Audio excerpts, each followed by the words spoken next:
under the bridge, and we have mice, iguanas, pigeons, ducks, the fish, everything. I'm feeding everything, everything. And Jim gets mad. Don't feed them mice. I'm gonna kill them. I learned if you don't want them in your stuff, I set You a tray separate. out. You gotta separate this Yep. stuff. Yep. I set a tray out and I put Slim Jims, cheese, crackers, popcorn, what is them, oatmeal bites and everything. Every day I would do that, and that keeps them from coming in here. So at night, I was excited.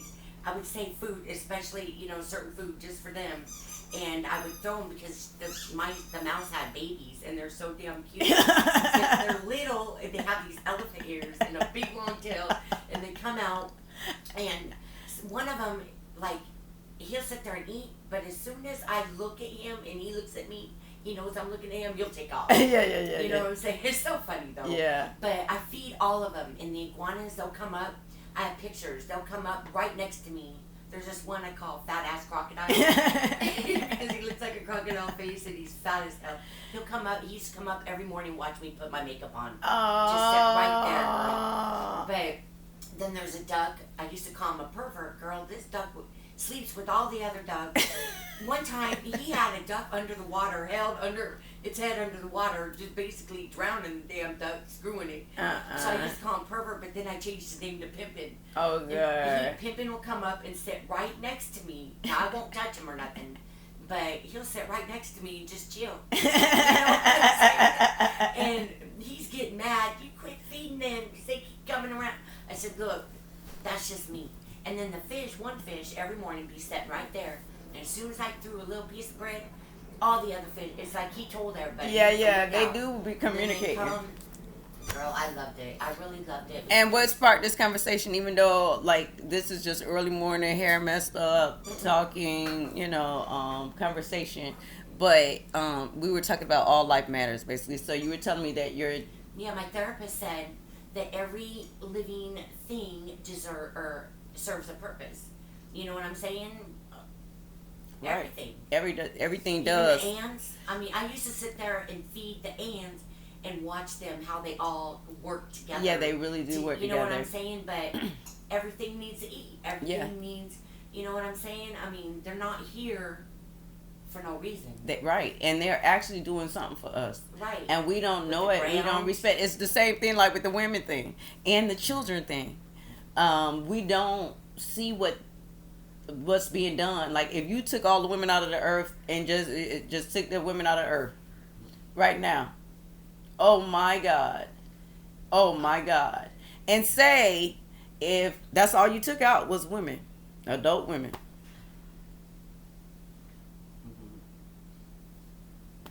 that's sad to even think about it. Look, I don't even want to look. I'm gonna wash my clothes. I'm gonna cook my meal. But not only that, me and y'all would really have to get to know your children.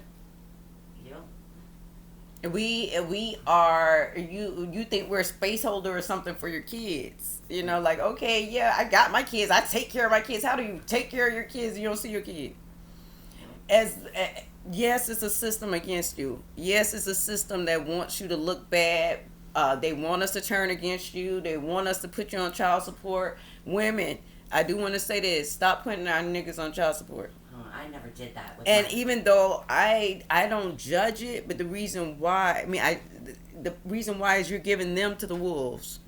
The people who are enforcing this child support don't care about you, your children, the man. They are there to oppress the man to keep him in a place. So when you go and tell on him and say, oh, this and that, then he can't get the stimulus check, then he can't get the driver's license, he can't get... And how can, if you don't have a driver's license, how can he... Right, and you're putting him in a trap that is wrong. It's in the scripture, it always says, go directly to the person that you're dealing with and try to work it out before you go to court, because when you go to court, they gonna work it out, but it's gonna be for their benefit. That's just basically it. It's not really for you. Now, when you say, well, he won't pay no other way, so be it. let your blessings come from God. Let makes you stronger. Let your blessings. God will help you. People will help you. It doesn't have to be this person. A lot of times when we take something from, like, it's something called ill-gotten gain. That means when you get it the wrong way. If you go rob somebody, the scripture talks about how it's a hole in your sack. Because it's like you put it in there and it eats a hole in the bottom of your sack. The rest of the shit start falling out because you got ill-gotten gain. But even with child support, it's a form of ill-gotten gain. Even though you have good intentions, even though your children need to be supported, even though all of that, because this person is being put under attack to give you the money, that's the problem. And that's just basically the problem. Just count him as the person. If you can't pay it and you don't pay it, count him as being dead. Basically, what happens when you lose your baby's dad at the child's very young age? You know what I'm saying? You don't get that child support anyway. Right. You know what I'm saying? I mean, I had my son for 7 years and didn't ask for child support or nothing. Anytime I needed anything, I asked him to buy it and bring it to me. I didn't ask for no money. But as soon as he got that child, he got me with child support. And I'm still paying it. Right, but that's the whole point. Yeah. We think it's, you did it. It's not that. It's human beings being displaced. When, if y'all was together, obviously y'all was together some form, but when y'all was together, that's one thing, but then now y'all are displaced. Then you have children in the middle of it. Then you say, okay, this person has to go find a place to stay now. Or, you know what I'm saying? I know you do too. Sometime, you know what I'm saying? Either way. But imagine if it's the other way around.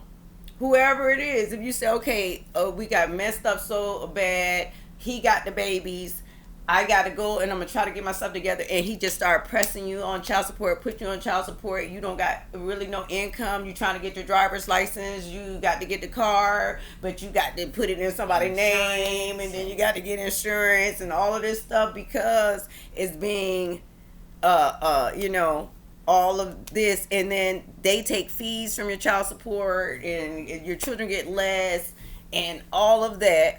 When you might can say, look, let's work together. Maybe you can babysit. Honestly, just because I don't like you no more. Or just because whatever the case is, I pay $200 a week for child care right now, right? How about you help me with that? And I don't have to pay $200 a week. You know what I'm saying? And maybe that's a form of child support. Maybe if you pick me up and take me to work, then that's a form of child support. Because you're helping me get to work. Maybe you can help him. He can use your car while he drop you off to work and go to his job. Or whatever. That's work together. Yeah, he can take the kids to school. He can get them dressed. He can be a real help, a real father, he's there, he's making sure they're not, he's almost, if he's just a regular man, he's the best defense against child molestation, against anything like that. Just a regular deadbeat dad sitting there keeps child molesters away. It's so much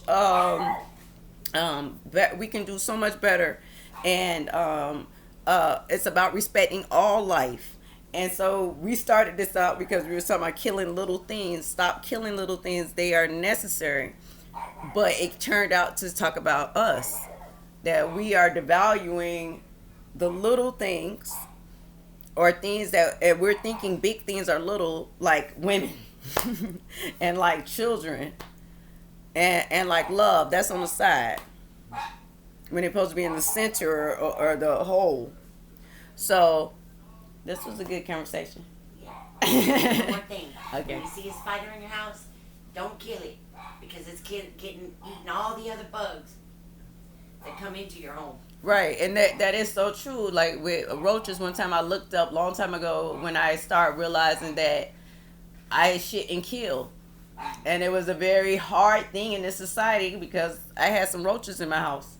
Yeah. And I was like, oh my God. So at first, my first slick away, I was putting out hits or roaches. I would tell other people to do it. You know, so I'm like, you're fine with killing, right? Go sprinkle this down over here in that corner. Yeah, I'm not gonna touch it. But I struggled with that part, and then later on, I started looking up what are they value, and they feed so many things all over this world. I did not realize that. Like, they are such a part of the ecology, the ecosystem, with the birds, and so many things survive off of roaches. We've been taught to hate them, you know, but in reality, they really not doing that much. You can get them out your house, Except just like how they do cause asthma and different. This is what I'm saying, but we hate them. But look, but so is that cigarette that you smoking. You see what I'm saying? So it's like you ain't killing that. Right. I hate when people. I gotta mention something about cigarettes. This guy used to shake his head all the damn time and always say something about you're gonna get cancer. Motherfucker, the sun causes cancer. That cell phone you're on all the time causes cancer. Hot dogs cause cancer. And you know, people always, I mean, I push a major button when I say this, and I don't know why it's such a major button, but oh my God, when I'm talking to somebody, say I'm talking to them about life like this, and they go like this, and they're on the computer, and they're like, well, I don't want to talk about it, right? And I said, I don't want to hear it. I don't want to listen. I said, why is it so hard to listen to me? Shit, bro. I said, why is it so hard to... Sorry. It's okay. Why is it so hard to listen to me when you sit there and listen to the insurance commercial every goddamn second? Right. Oh my God. When I say that, people flip the hell out. But it's like you don't turn every commercial on mute. You don't want to hear that shit. They're saying the same old thing that don't have nothing to do with you. If you got mesothelioma, you know, call this number, somebody died, whatever, in your family, get some money off it, you know, whatever. You don't know nobody with mesothelioma, and you still listen to that commercial every time it come on. So if I say, love your neighbor, I don't want to hear it. Share a little bit. I don't want to hear it. Don't kill things. I don't want to hear it. Forgive. Oh my God, I can't. And I don't want to hear it. But you can listen to murder in the middle of the night when you go to bed and you leave your TV on, and they be machine shoot gunning and doing everything. But start say, you know what? You need to forgive your ex. I don't want to hear it. Right. You know, like, then if you don't want to hear shit, you need to start be careful what you're listening to. Because it's obviously replacing wisdom. You're listening to something all the time. Be careful what it is. And then when someone is talking to you about something very important, you don't want to hear it. You don't want to hear it because you're listening to bullshit all day. But, okay, yeah, what else? Anything? It's time for a nap.